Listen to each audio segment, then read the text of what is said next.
Good morning, everyone. Good morning, sir.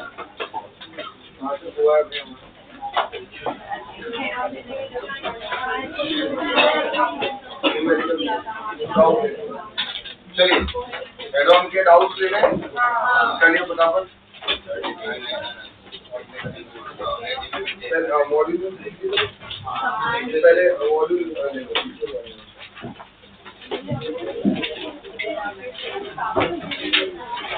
चलिए module निकालेंगे पहले।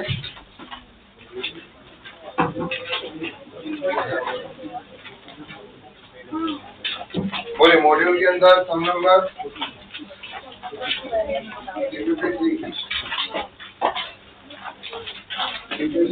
क्वेश्चन नंबर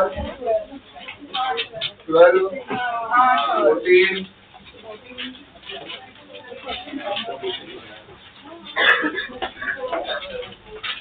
और बोलो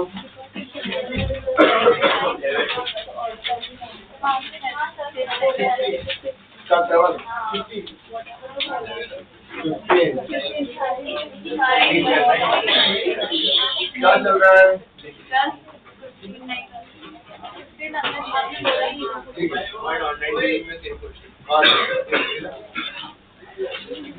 और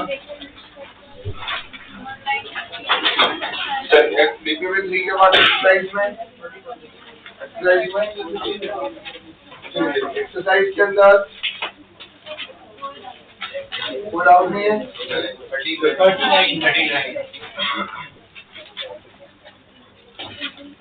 चलो DPP3 का question number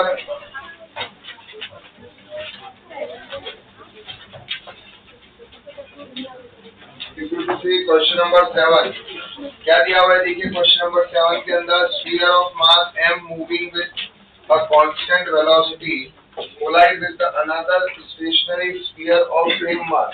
The ratio of velocity of two spheres after the collision will be और कोएफिशिएंट ऑफ रेस्टिट्यूशन दिया हुआ है। अब देखिए यहाँ पे पहला आवाज देखिए,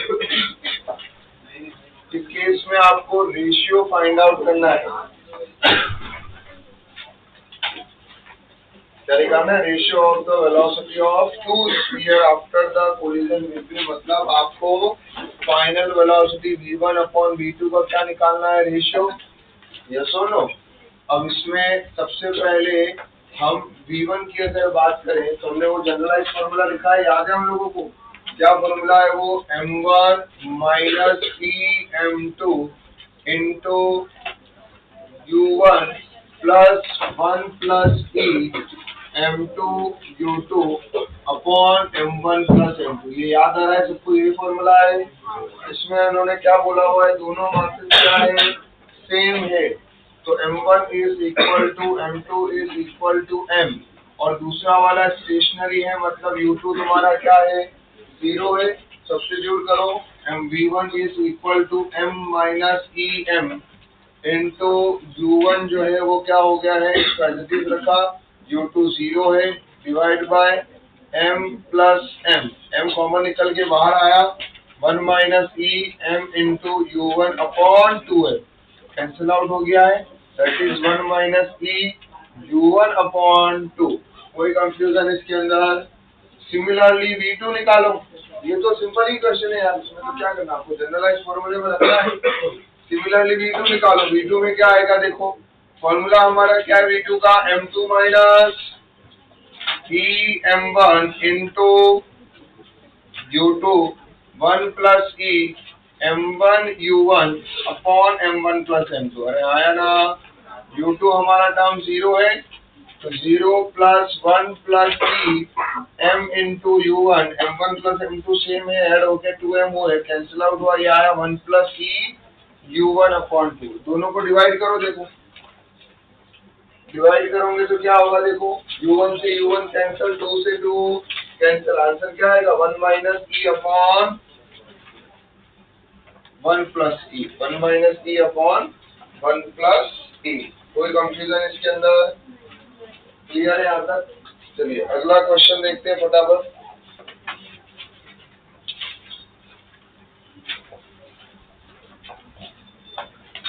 12th वाला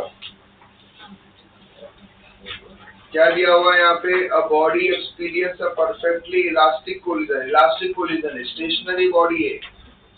दूसरा वाला बॉडी कौन सा है हमारा, stationary. After the collision bodies fly apart in opposite direction with equal speed, ratio निकालना है मासेस का। मतलब दोनों आफ्टर कोलिजन जो है वो क्या है, ये M1 आ रहा है U1 स्पीड से जाके हिट करता है M2 को, और ये M2 किस पे है, अभी स्टेशनरी है, रेस्ट पे है।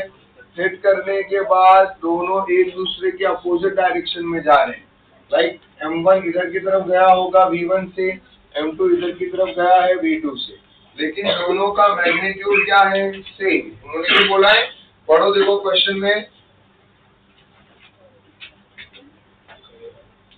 opposite direction with equal speed. So can I say that U1 को हमने एज इट इज रखा, V1 को अगर हम चाहे तो ये बोल सकते हैं माइनस V, और V2 को हम बोल सकते हैं प्लस V, यस और नो? माइनस साइन क्या दिखा रहा है बताओ, अपोजिट डायरेक्शन में। क्लियर? कोई कंफ्यूजन? अब आपको इस केस में फाइंड क्या करना है, देखो रेशियो ऑफ मास निकालना है। तो अब हमारे पास वही जनरलाइज फॉर्मूला V1 का और V2 का यूज करो, वो जनरलाइज फॉर्मूला क्या है, V1 का फॉर्मूला देखिए, that V1 is equal to, यहाँ लिखा हुआ है हमने, M1 मास में पता नहीं है, इलास्टिक कोलिजन है बेटा, तो E का वैल्यू 1, इलास्टिक है तो E का वैल्यू 1 इंटू U1 प्लस ये इधर 0 हो जाएगा क्योंकि U2 तुम्हारा क्या है 0, ये वाला फैक्टर 0 हो जाएगा पूरा, upon M1 plus M2। Clear? V1 की जगह लिखो minus V, next is V2, इसमें क्या आएगा देखो, M2 minus M1 into U2, ये भी टर्म 0 हो गया है, प्लस 1 प्लस E कितना हुआ 2, M2 U2 अपॉन, ठीक है, that is equal to V। अभी काम करते हैं, क्योंकि मेरे पास दो इक्वेशन है और कितने वेरिएबल आ रहे हैं, दो वेरिएबल आ रहे हैं। ध्यान से देखो, आपको मासेस का क्या निकालना है, रेशियो फाइंड करना है। मासेस का क्या फाइंड करना है, रेशियो फाइंड करना है। दो इक्वेशन है, दो वेरिएबल है, मासेस का रेशियो भी कैसे फाइंड कर सकते हैं, इसमें से भी क्या करो, या तो दोनों को डिवाइड कर दो, पहले दोनों को क्या करें, कुछ घर पर दिखाए,